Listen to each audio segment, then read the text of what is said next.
La ilaha illallah Muhammadun Rasulullah. Assalamualaikum warahmatullahi wabarakatuh.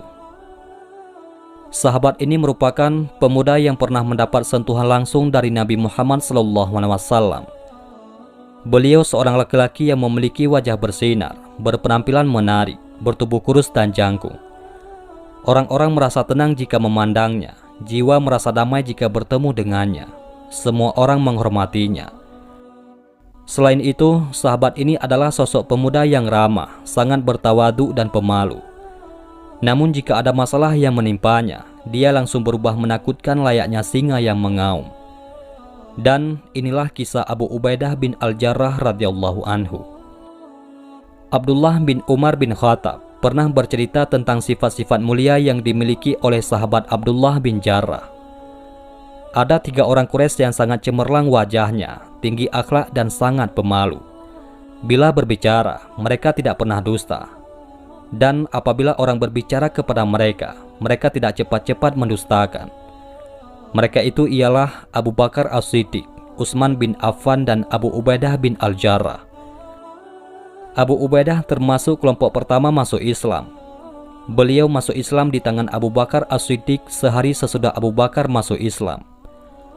Waktu itu, beliau menemui Rasulullah SAW bersama-sama dengan Abdurrahman bin Auf, Utsman bin Mas'un dan Arqam bin Abi Arqam untuk mengucapkan syahadat di hadapan Rasulullah SAW. Karena itu, mereka tercatat sebagai tiang-tiang pertama dalam pembangunan mahligai Islam yang agung dan indah. Dalam kehidupannya sebagai muslim, Abu Ubaidah mengalami masa penindasan yang keras dari kaum Quraisy terhadap kaum muslimin di Makkah, sejak permulaan sampai akhir. Beliau turut menderita bersama-sama kaum muslimin yang mula-mula, merasakan tindakan kekerasan, kesulitan dan kesedihan yang tak pernah dirasakan oleh pengikut agama-agama lain di muka bumi ini. Walaupun begitu, beliau tetap teguh menerima segala macam cobaan. Beliau tetap setia dan membenarkan Rasulullah pada setiap situasi dan kondisi yang berubah-ubah. Bahkan, ujian yang dialami oleh Abu Ubaidah dalam Perang Badar melebihi segala macam kekerasan yang pernah kita alami. Abu Ubaidah turut berperang dalam Perang Badar. Beliau menyusup ke barisan musuh tanpa takut mati. Tentara berkuda kaum musyrikin menghadang dan mengejarnya kemana dia lari. Ada seorang prajurit yang terus mengincar dan mengejar Abu Ubaidah dengan sangat beringas. Abu Ubaidah berusaha menghindar dan menjauhkan diri agar tidak bertarung dengan orang itu. Namun, prajurit itu tidak mau berhenti mengejarnya. Setelah lama berputar-putar, akhirnya Abu Ubaidah terpojok. Beliau waspada menunggu orang yang mengejarnya.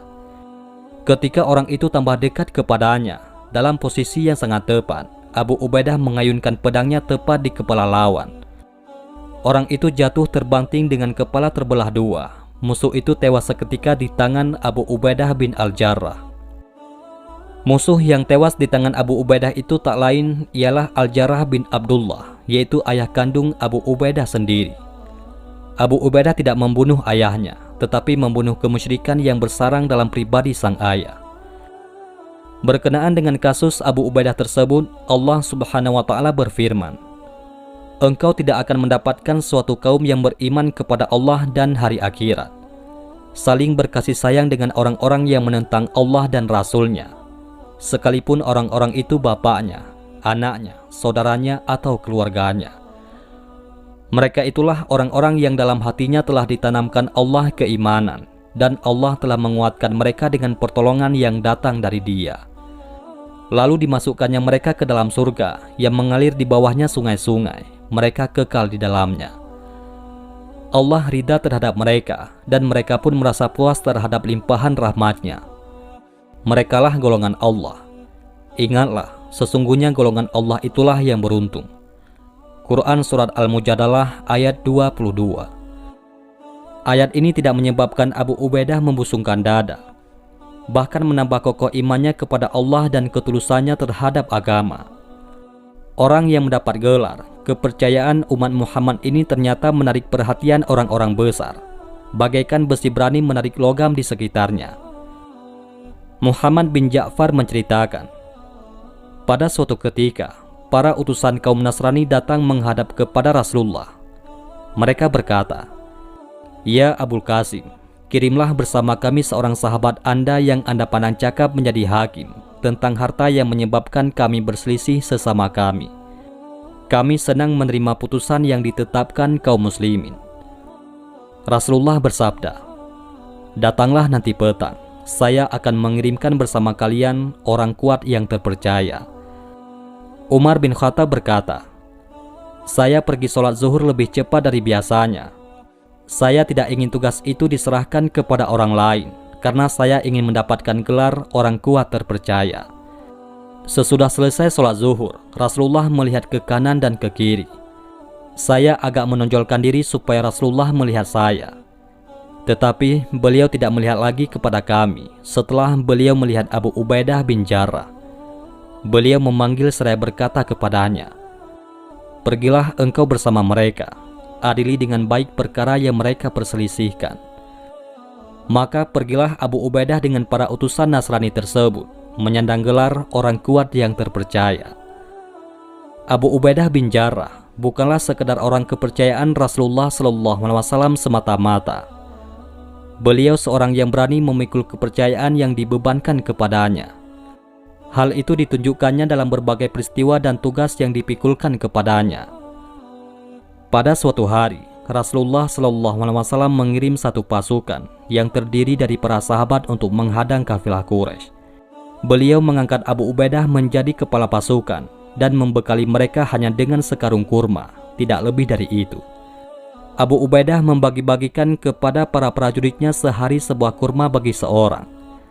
Mereka mengulum kurma itu seperti mengisap gula-gula, sesudah itu mereka minum. Begitulah mereka makan untuk beberapa hari. Ketika kaum muslimin kalah dalam perang Uhud, kaum musyrikin sedemikian bernafsu ingin membunuh Rasulullah SAW. Waktu itu, Abu Ubaidah termasuk 10 orang yang selalu membentengi Rasulullah. Mereka mempertaruhkan dada mereka ditembus panah kaum musyrikin demi keselamatan Rasulullah SAW. Ketika pertempuran telah usai, sebuah taring Rasulullah ternyata patah. Kening beliau luka dan pipi beliau tertancap 2 mata rantai baju besi.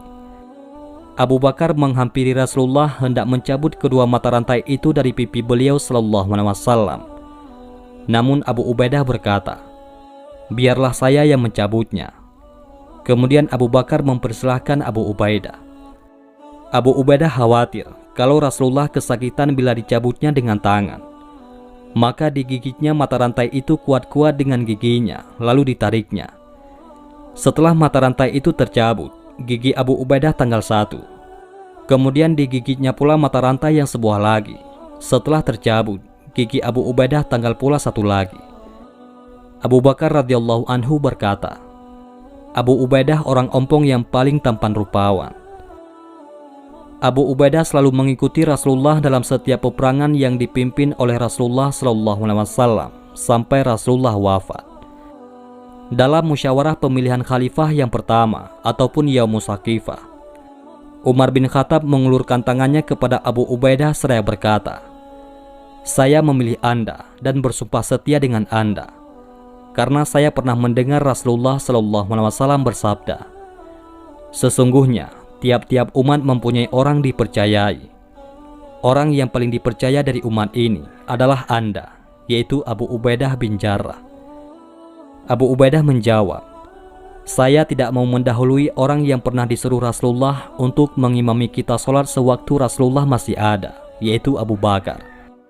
Walaupun sekarang baginda telah wafat, marilah kita imamkan juga dia." Akhirnya mereka sepakat memilih Sayyidina Abu Bakar menjadi khalifah pertama, sedangkan Abu Ubaidah menjadi penasihat dan pembantu utama bagi khalifah. Setelah Abu Bakar, jabatan khalifah pindah ke tangan Umar bin Khattab.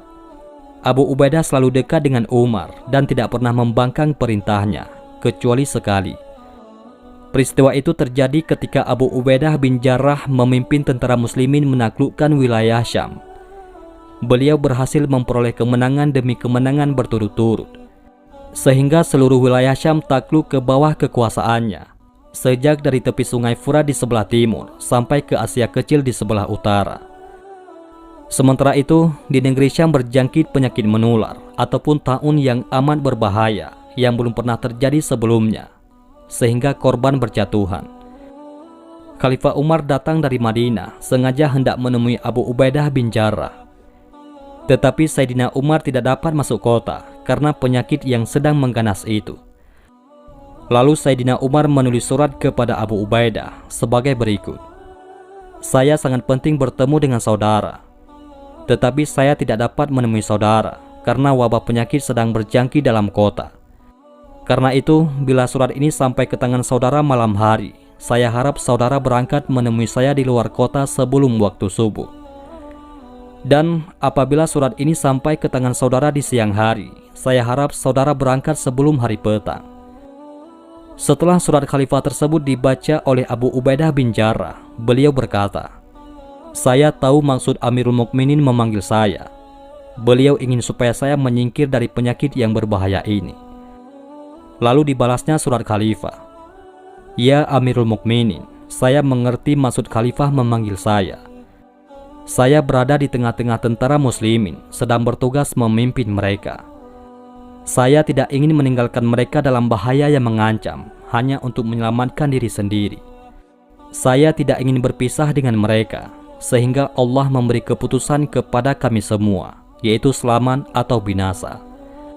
Maka bila surat ini sampai ke tangan Anda, maafkanlah saya tidak dapat memenuhi permintaan Anda, dan beri izinlah saya untuk tetap tinggal bersama-sama mereka.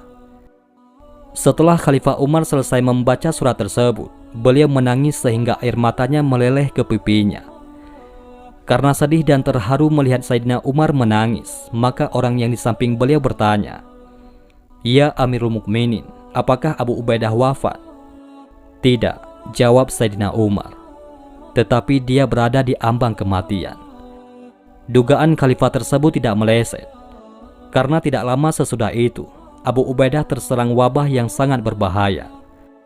Sebelum kewafatannya, Abu Ubaidah berwasiat kepada seluruh prajuritnya, "Saya berwasiat kepada kalian wahai kaum muslimin. Jika wasiat ini kalian terima dan laksanakan, kalian tidak akan sesat dari jalan yang baik dan senantiasa berada dalam kebahagiaan. Tetaplah menegakkan sholat, laksanakan puasa Ramadan, bayar sedekah ataupun zakat, tunaikan ibadah haji dan umrah. Hendaklah kalian saling menasihati sesama kalian. Nasihati pemerintah kalian, jangan dibiarkan mereka sesat. Dan janganlah kalian tergoda oleh dunia. Walaupun seseorang bisa berusia panjang sampai 1000 tahun, namun akhirnya dia akan menjumpai kematian seperti yang kalian saksikan. Wassalamualaikum warahmatullahi wabarakatuh." Itulah wasiat Abu Ubaidah bin Jarrah. Kemudian beliau menoleh kepada Mu'az bin Jabal. Beliau berkata, "Wahai Mu'az, sekarang engkau menjadi imam, yaitu panglima." Tidak lama kemudian, ruhnya yang suci berangkat ke rahmatullah. Beliau telah tiada di dunia fana. Jasadnya tidak lama pula habis dimakan massa, tetapi amal pengorbanannya akan tetap hidup selama-lamanya. Itulah kisah sahabat Nabi yang mulia, yaitu Abu Ubaidah bin Jarrah, yang bergelar orang kuat yang terpercaya. Wallahu a'lam bishawab. Mudah-mudahan ini semua bermanfaat. Assalamualaikum warahmatullahi wabarakatuh.